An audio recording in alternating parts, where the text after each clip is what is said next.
এখন আমরা দেখব ইকুয়ালিটি অফ সেট, অর্থাৎ সেটের সমতা।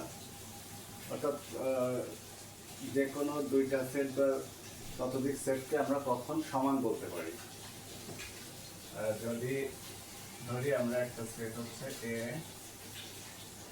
এ ইকুয়াল এ বি সি এবং আরেকটা সেট হচ্ছে বি ইকুয়াল দেওয়া আছে সি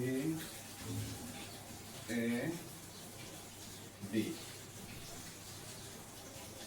এখানে দেখা যাচ্ছে যে এ এবং বি দুইটা সেটের উপাদানগুলো একই, অর্থাৎ এই সেটে উপাদান আছে এ বি সি, এই সেটেও উপাদান আছে এ বি সি, কিন্তু সাজানো নাই,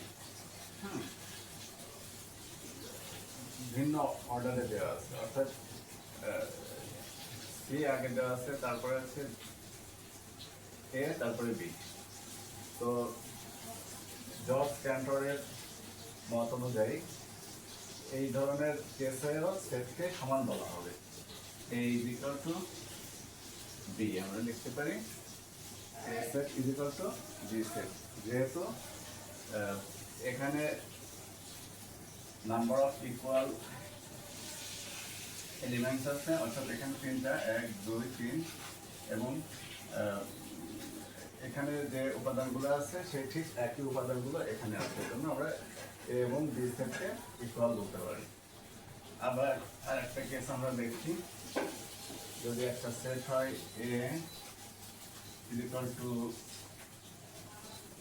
1 2 3 4, এলিমেন্টগুলো 1 2 3 4, আরেকটা সেট হচ্ছে বি যার উপাদানগুলো হচ্ছে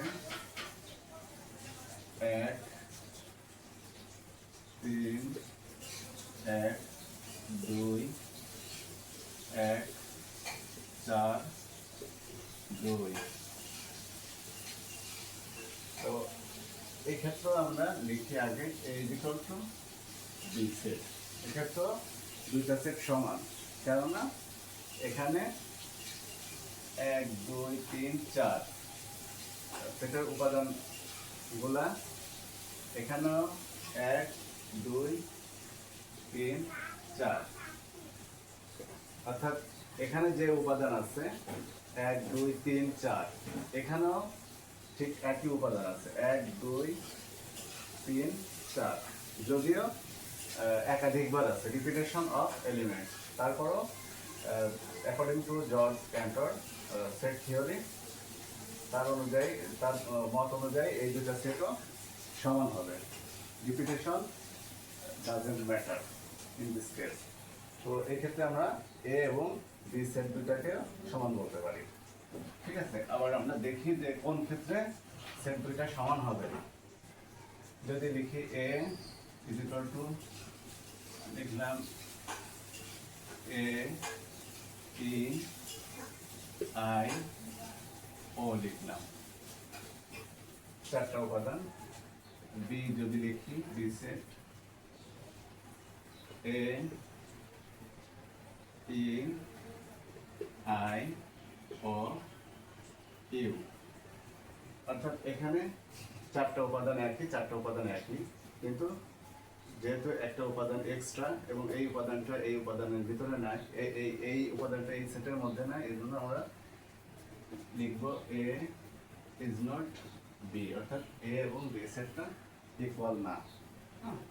তো এটা হচ্ছে ইকুয়ালিটি অফ সেট বা সেটের সমতা সংক্ষেপে ধারণা আর কি।